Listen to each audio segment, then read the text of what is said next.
নমস্কার। একটা বিষয় নিয়ে আজকে একটি বার্তা দিতে বাধ্য হচ্ছি, যে বিষয়টা সোশ্যাল মিডিয়াতে বেশ কিছুদিন ধরে আমরা সবাই লক্ষ্য করছি, যে কোনো একটি বিষয় নিয়ে সমস্যা হলে সেটা শিক্ষকদের একাংশ হতে পারে, প্রাইমারি হতে পারে বা সেকেন্ডারি হতে পারে, বা টেটকে কেন্দ্র করে আজকে যে উদ্ভূত যে পরিস্থিতি তৈরি হয়েছে তাকে কেন্দ্র করে 2016 ক্যান্ডিডেটদের যে সমস্যা সেটাকে কেন্দ্র করে আমরা শিক্ষকরা যে নিজেদের মধ্যে যে একটা বিভাজিত অবস্থায় রয়েছি, নিজেদের মধ্যে প্রত্যেকের সঙ্গে একটা যে দ্বন্দ্বের জায়গায় রয়েছি তা যেন প্রকট হয়ে উঠছে সোশ্যাল মিডিয়াতে। এখানে আমার বলার যে বিষয়টি সেটা হচ্ছে, দেখুন, স্বাধীনতার আন্দোলনেও আমরা দেখেছি যে 100% মানুষ কোনোদিন তারা রাস্তায় নেমে আসেনি। এটা বাস্তবের জায়গা থেকে যদি আমরা বিচার করি, দেখব যে এই সীমাবদ্ধতা সবসময় ছিল, বিগত দিনেও ছিল, আজকেও রয়েছে। স্বাধীনতা আন্দোলনের সময়ে সমস্ত মানুষ সমানভাবে রিয়াক্ট করেছিলেন, ইংরেজদের পক্ষে ছিল না, বিশ্বাসঘাতকতা করেনি যারা স্বাধীনতা আন্দোলন বিপ্লবী যারা ছিলেন তাদের বিরুদ্ধে। নরেন গোসাই, কৃপাল সিং, নন্দলাল ব্যানার্জি এরা তো দেশের স্বাধীনতা সংগ্রামী বিপ্লবীদেরকে ধরিয়ে দিয়েছিল। তার জন্য যদি আমরা অভিমান করে বলি যে আমরা আমাদের যে কাজটুকু সেটুকু করব না, এরকম করলে তাহলে সেই স্বাধীনতা আন্দোলনকারীরাও কিন্তু নিজেদের কাজ ছেড়ে নিজেরা ব্যক্তিগত কাজেই যুক্ত থাকতেন। এভাবে ভাবনা যে সঠিক নয় তা কিন্তু আমাদের বোঝা উচিত, শিক্ষিত মানুষ হিসাবে আমাদের বোঝা উচিত। অনেকে বলছেন যে সিনিয়ররা টেট দিতে কি তাদের কোনো ভয় লাগছে ইত্যাদি, এই যে কমেন্টগুলো, এগুলো আমরা যে শিক্ষকতার পেশায় রয়েছি, আমাদের যে কথা যেভাবে হোক বলে দিলে চলে না, যুক্তির ভিত্তিতে যে জায়গাটা আমাদের চলতে হয়, বাস্তব পরিস্থিতিটাকে যে আমাদেরকে বুঝতে হয়, সে জায়গাটা আমাদের মনে হচ্ছে যেন একটা বিরাট অভাব সৃষ্টি হয়েছে। তার জন্য হ্যাঁ, নিশ্চয়ই আমরা এই সমাজে রয়েছি, বিভিন্ন সমস্যা জর্জরিত, বিভিন্ন আঘাত আমরা পাচ্ছি, তার জন্য হয়তো অনেকে এটা করছে না। আমি বলছি সবাই কিন্তু করছে না, কিছু জন রয়েছে যাদের মধ্যে সচেতনতার অভাব, শিক্ষিত হলেও সচেতনতার অভাব। আপনারা বলুন তো, আমরা অনেকে এই যে মন্তব্যগুলো করে দিচ্ছেন, ছুড়ে দিচ্ছেন, সিনিয়র জুনিয়র বিষয়টা নয় এখানে। আমরা জানেন, আমি ব্যক্তিগতভাবে এবং আমি শুধু একা নয়, সিনিয়রদের অনেকেই আমরা যখন রাস্তায় পড়ে থেকে যে 1000 দিনের বেশি যারা চাকরি প্রার্থীরা, যাদেরকে বঞ্চিত করে দুর্নীতি হয়েছে এই অভিযোগ উঠেছিল, তাদের নিয়ে আমরা লড়াই করিনি। তাতে কি আমাদের স্বার্থ, ব্যক্তিগতভাবে কি স্বার্থ ছিল না? এটা সামগ্রিক শিক্ষার স্বার্থ, সামাজিক স্বার্থ লুকিয়েছিল। তাকে কেন্দ্র করে রাস্তায় নামিনি, রোদে বৃষ্টিতে বর্ষায় আমরা নামিনি, তার নজির অসংখ্য রয়েছে। তাহলে সেখানে কি কেউ বলবেন যে এখানে আপনার কোনো স্বার্থ ছিল আলাদা করে কোনো? না, সার্বিক স্বার্থে আমরা অনেকে রিয়াক্ট করেছি। হ্যাঁ, সকলে করতে পারেনি, সীমাবদ্ধতা রয়েছে, এটাই আমাদের ত্রুটি। এটা যদি সীমাবদ্ধতা বলেন, কিন্তু অনেকে আবার এটাকে নৈতিক সমর্থন যে জানায়নি তা কিন্তু নয়। আবার 2016 যে সমস্যা, যেটাকে কেন্দ্র করে তাদের চাকরিগুলোকে বাতিল করে দেওয়া হয়েছে, তা নিয়ে আমরা রাস্তায় নামিনি, আমরা ছুটি নিয়ে তাদের পাশে গিয়ে দাঁড়াইনি। শুধু কি ব্যক্তিগতভাবে আমি গিয়েছি এ কথা নয়, অনেক সিনিয়র গিয়েছেন, তাদেরকে কি আমরা অসম্মান করতে পারি? এই যে বক্তব্যগুলো বলে দিচ্ছি সোশ্যাল মিডিয়াতে, যে আপনারা কজন দাঁড়িয়েছিলেন এই রাস্তার আন্দোলনে, আপনাদেরও আজকে এটা হওয়া উচিত।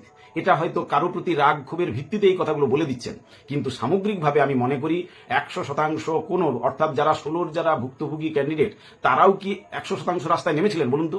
এই সীমাবদ্ধতা সর্বকালের সব সময়ের জন্য রয়েছে। এই সীমাবদ্ধতা মেনেই কিন্তু আমাদের চলতে হয়, নিশ্চয়ই তাদেরকে আহ্বান জানাতে হয় তাদেরকে। কিন্তু আজকে টেটকে কেন্দ্র করে যে বিষয়টা আসছে, সেটা যে বলা হচ্ছে যে বিগত দিন থেকে যারা শিক্ষকতার পেশায় রয়েছেন তাদেরকে 2 বছরের মধ্যে টেট করতে হবে, টেট পাস করে আসতে হবে, 60% নাম্বার পেতে হবে এবং তার মধ্য দিয়ে তাদের চাকরি রক্ষা করতে হবে। এটা কি শুধু একটা কথার কথা, একটা শুধু ওই সিনিয়রদের উপর আক্রমণ? এটা এই যে সিনিয়র জুনিয়র বিভাজন যত করছি আমরা, আপনারা সকলেই বলুন তো, আজকে শুধু কি এই সমস্যা, শিক্ষার বিভিন্ন দাবিতে যখন বিভিন্ন, এবং আপনারও সেটা সমস্যা, জ্বলন্ত সমস্যা, সেগুলো নিয়ে যখন আহ্বান জানানো হয়, আপনি সেটা রিয়াক্ট করতে পারেন সমানভাবে? আমরা তো বহু আন্দোলনের আহ্বান জানিয়েছি, রাস্তায়, কলকাতার রাস্তায় ব্যাপকভাবে আন্দোলনের বারবার আমরা আহ্বান জানিয়েছি, এবং আমরা যত সংখ্যকই হোক না কেন আমরা রাস্তায় গিয়ে সেই মুভমেন্টটাকে সংগঠিত করতে চেয়েছি। কিন্তু কতজন বাস্তবে ছুটে আসতে পেরেছেন বলুন তো? তাহলে এইগুলো যখন অন্যের দিকে আঙুল তুলছি, আমরা নিজের দিকে কি সেই আঙুলটা তুলছি? আমার নিজের যখন যন্ত্রণায় যখন ছটপট করছি, তখন এই বিষয়টা মনে হচ্ছে। অন্যের সময়েও কিন্তু আপনার একইভাবে কি ভাবনাটা আসে না। তার জন্য আজকে অন্যকে চট করে একটা ছোট করে মন্তব্য করে দিলাম। আমি 2016 ক্যান্ডিডেটদের যে সমস্যা তা নিয়ে যখন হয়, তখনও সিনিয়রদের আহ্বান জানিয়েছি, যতটা সম্ভব মানুষ কিন্তু সবাই দলমত নির্বিশেষে পাশে ছিল, নৈতিক সমর্থন নিয়েছিল, সকলে কোনো সময় থাকে না। কিন্তু আজকে এই টেটের বিষয়টাকে কেন্দ্র করে যে বিষয়টা এসছে, আপনারা অনেকে ভাবছেন যে আমরা মনে হয় নিশ্চিত, আমি জানি না, শিক্ষক হিসেবে আপনি বলছেন বা বেকার হিসেবে বলছেন, হ্যাঁ, এই যে বিভিন্ন রকমের যে ব্যবস্থা সমাজে রয়েছে, বিভিন্নভাবে স্তরে স্তরে বিভাজন রয়েছে, সেই জায়গা থেকে এই রাগ ক্ষোভ, যেটা সরকারের উপর রাগ ক্ষোভ হওয়ার কথা ছিল, সেটা চলে যাচ্ছে নিজেদের মধ্যে।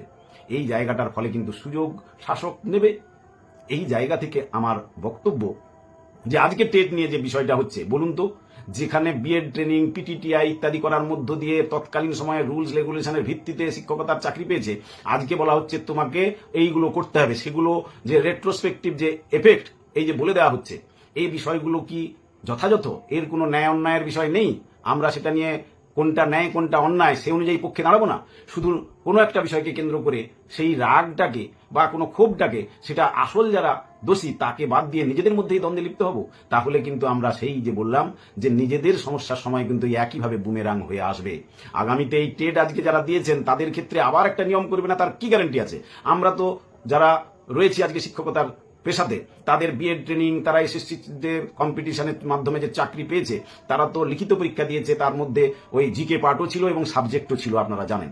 তাহলে সেখানে যে কঠিন যে পরীক্ষার মধ্য দিয়ে তারা এসেছে, তাহলে সেটা আজকে যদি এইভাবে চট করে তাদেরকে বলে দেওয়া হয় যে না এটা চলবে না, অথচ বলুন যে এই টেট পাস একবার করে যাওয়ার পর সারা জীবন তাদের এই যোগ্যতা থাকার ফলে সমস্ত কিছু সুচারুরূপে সবকিছু পালন হবে, শিক্ষার একেবারে অবস্থা তত্তর করে এগিয়ে যাবে, এ কথা যারা বলেন একেবারে মূর্খের স্বর্গে বাস করেন আমি মনে করি। কেন বলছি? যে শিক্ষা একটা ধারাবাহিক প্রক্রিয়া। এই শিক্ষকতার পেশাতে যারা রয়েছেন তাদেরকে ক্রমাগত ট্রেনিং, ওয়ার্কশপ ইত্যাদির মধ্য দিয়ে সময়োপযোগী করে তোলা উচিত। এবং বিগত দিনে আমরা যখন এই শিক্ষকতার পেশায় এসেছি, 2-3 দিনের জন্য একটা ট্রেনিং হতো, ওয়ার্কশপ হতো, সেখানে বিভিন্ন রকমের পরীক্ষার মতো করে আমাদের সেগুলো আমরা যথাযথ উপলব্ধি করেছি কিনা তা কিন্তু দেখা হতো। কিন্তু সেগুলো আজকে আছে? সেগুলো কেন হবে না? শিক্ষকতার পেশায় ঢুকে গেলে, একবার টেট পাস করে গেলে আর কোনো কিছু দরকার নেই, কথা যারা বলছেন তারা কিন্তু চালাকি করছেন, শিক্ষাকে নিয়ে কিন্তু ছেলে খেলা করছেন। এভাবে হয় না।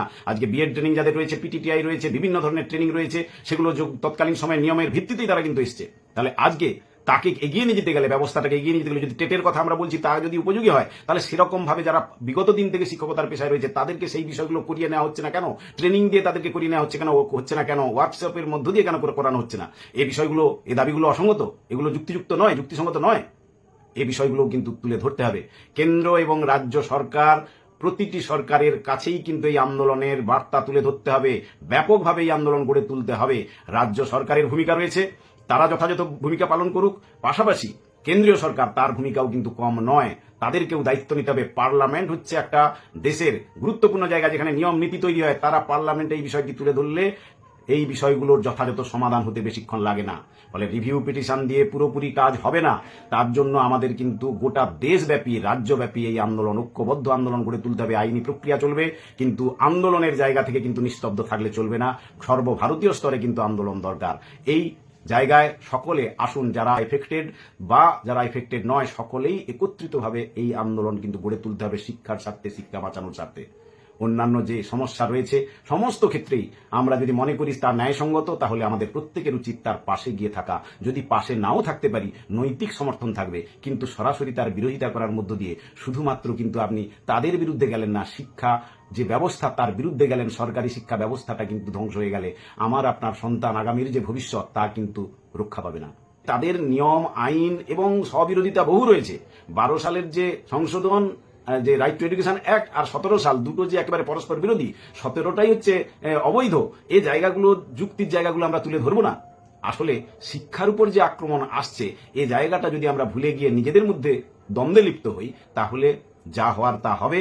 এটা শুধু মনে হচ্ছে হয়তো আমি রক্ষা পেয়ে গেলাম, আমার টেট আছে, আগামী দিনে আপনার উপরও আক্রমণ আসবে, কথা গ্যারেন্টি দিয়ে বলে রাখলাম। কেননা সরকার এমনি এমনি এই জিনিসগুলো করছে না, সবাই সবটা জানে। তারা কি এইরকম একটা সমস্যার বিরুদ্ধে তারা রিয়াক্ট করছে? রাজ্য সরকারগুলো একটা নামমাত্র রিভিউ পিটিশন দিয়ে বিরাট কিছু পরিবর্তন হবে না। এর জন্য গোটা রাজ্যে রাজ্যে আন্দোলন দরকার। পাশাপাশি কেন্দ্রীয় সরকারের ভূমিকা এখানে অত্যন্ত গুরুত্বপূর্ণ। কেন্দ্রীয় সরকার সেখানে পার্লামেন্টের উপরে তো কেউ নয়, পার্লামেন্টে সেখানে এই বিষয়টা নিয়ে এসে তার যা কিছু বিষয় সেগুলো আনুক। শিক্ষকদেরকে তারা কি কোনো কিছু আগে করিয়েছিল যে এত দিনের মধ্যে এই বিষয়গুলো করানোর বিষয় রয়েছে? তাদের কাছে কোনো নোটিশ দিয়েছিল? তারা কোনো কিচ্ছু দেয়নি। তাহলে তাদের দায় কিচ্ছু নেই। এই যে বিভিন্নভাবে নিয়ম চাপিয়ে দেওয়া হচ্ছে, রেট্রোস্পেক্টিভ এফেক্ট, অর্থাৎ লাগু হলো 2010-11 সালে, তাকে বলা হচ্ছে যে আগে থেকে তোমাকে এটা করতে হবে। এই যে বলার মধ্য দিয়ে শিক্ষাঙ্গনগুলো এমনিতে শিক্ষকদের অভাব, তারপরে এটাকে কেন্দ্র করে যে সমস্যা তৈরি হবে, যার মধ্য দিয়ে বেসরকারীকরণ যে হবে এবং সরকারি শিক্ষা ব্যবস্থা তারা রাখবে না, এটাই হচ্ছে আসলে তাদের মানে কি বলে হিডেন এজেন্ডা। সেই জায়গাটা আমরা না ধরে নিজেরা আমরা করছি কি, যে আমরা নিজেদের মধ্যে দ্বন্দ্বে লিপ্ত হচ্ছি, যে বেশ হচ্ছে ওর হচ্ছে তো আমার তো হচ্ছে না। এই মানসিকতা কিন্তু আমাদের নিজেদের কিন্তু একটা গভীর খাতের দিকে নিয়ে যাচ্ছে। এই ভয়ঙ্কর প্রবণতা এটা কিন্তু পরবর্তী ক্ষেত্রে যারা আজকে মনে করছে নিশ্চিন্তে আছে তাদের জায়গায় যে আসবে এই উপলব্ধি তারা যে করছে না, তার জন্য তাদের অসচেতনতা, তারা যে ভবিষ্যৎ বিষয় সম্পর্কে যে ওয়াকিবহাল নয়, এর ভবিষ্যৎ কি হতে পারে এই জায়গাটা কিন্তু কেউ বুঝতে আমরা পারছি না। তার জন্যই কিন্তু কেউ আমি বলছি সবাই এটা করছে তা নয়, জুনিয়র সিনিয়র সব ভুলে যান। অনেকের মধ্যে এই জিনিসগুলো আছে, কিন্তু আবার অনেকে এগুলো বিষয় সচেতন। হয়তো তারা সকলে রাস্তায় নামতে না পারলেও তারা অন্তত এই বিষয়গুলো বোঝার চেষ্টা করেন। শিক্ষকরা যদি না বুঝেন তাহলে বুঝবেন কে? এই বিষয়টাই আপনাদের সকলের কাছে, যে শিক্ষার উপর আক্রমণ, কোনো একজনের উপর, কোনো কিছু মানুষের, কিছু সংখ্যকের উপর আক্রমণ এভাবেই শাসক নামিয়ে আনে, কিছু কিছু জনের উপর আনতে আনতে আসলে সকলের উপর আক্রমণ আনছে। আপনি দেখুন, আপনারা মিলিয়ে নেবেন যে ভবিষ্যৎটা কোন দিকে যাচ্ছে। সে জায়গাটা কিন্তু যদি উপলব্ধি না করি তাহলে কিন্তু পরিস্থিতি আরো বিপজ্জনক হবে, বুমেরাং হয়ে আসবে পরিস্থিতি আমাদের নিজেদের জীবনেও। এবং শিক্ষা ব্যবস্থাটা কিন্তু যেভাবে চলছিল বেসরকারীকরণের দিকে এবং ধ্বংসের দিকে, সেটাকে অতি দ্রুত সেই জায়গায় নিয়ে যাবে। আমাদের এই ভূমিকা আরো নিয়ে যেতে সাহায্য করবে। যাই হোক, টেট সম্পর্কিত বিষয় নিয়ে অন্যান্য বিষয় রয়েছে, এটা নিয়ে রিভিউ পিটিশন যাচ্ছে কোনো কোনো রাজ্য সরকার, কিন্তু আমাদের এই রাজ্য সরকার এবং কেন্দ্র সরকার, দুই সরকারের কাছেই কিন্তু আমাদের এই বার্তা আন্দোলনের জায়গা থেকে গোটা রাজ্যের জায়গায় বিভিন্ন জায়গা থেকে যোগাযোগ আসছে। রাজ্যের বিভিন্ন স্তর থেকে এই আন্দোলন গড়ে তোলা এবং পাশাপাশি আইনি পদক্ষেপ একটা বিরাট, এটা তো এককভাবে এই উদ্যোগ নেওয়া অত্যন্ত কঠিন, কেননা প্রচুর অর্থের বিষয় রয়েছে। ফলে কিভাবে সেটাকে একত্রিতভাবে করা যায় সে ব্যাপারেও কিন্তু আমরা ভাবছি। সেই জায়গাটা যেমন রয়েছে, পাশাপাশি আন্দোলনের রাস্তাটাকেও কিন্তু শুধু থমকে দিলে চলবে না, কেননা গোটা রাজ্যে, গোটা দেশের এই সংকটের জায়গায় কিন্তু আরেকটা দিক, একটা আমি মনে করবো সেটা একটা ভালোর দিক, সেটা হচ্ছে গোটা দেশের মধ্যে কিন্তু শিক্ষক বা শিক্ষিত সমাজের মধ্যে একটা ঐক্য গড়ে ওঠার কিন্তু পরিস্থিতি তৈরি হয়েছে। এইরকম একটা সম্ভাবনার জায়গায় আপনারা নিশ্চয়ই এটাকে একটা হীন উদ্দেশ্যে এটাকে মন্তব্য করার মধ্য দিয়ে বা এটাকে বিবেচনা করার মধ্য দিয়ে অন্যদিকে নিয়ে যাবেন না। আসল বিষয়টা অন্তর্নিহিত অর্থ, সরকারের যে উদ্দেশ্য, যেটা গোপন যে উদ্দেশ্য, সেটাকে বোঝার চেষ্টা করুন এবং তার মধ্য দিয়ে নিজেরা রিয়াক্ট করুন। এ না হলে কিন্তু সমাজ বাঁচবে না। শিক্ষা যদি না বাঁচে তাহলে সমাজের অন্য স্তর, সমস্ত পচা গলা সমাজের জায়গায় যেদিকে যাওয়ার সেটাই কিন্তু যাবে। এই জায়গাটা আপনাদের উপলব্ধি করার জন্য অনুরোধ করছি। নমস্কার, আমি কিঙ্কর অধিকারী, সাধারণ সম্পাদক, শিক্ষানুরাগী ঐক্যমঞ্চ।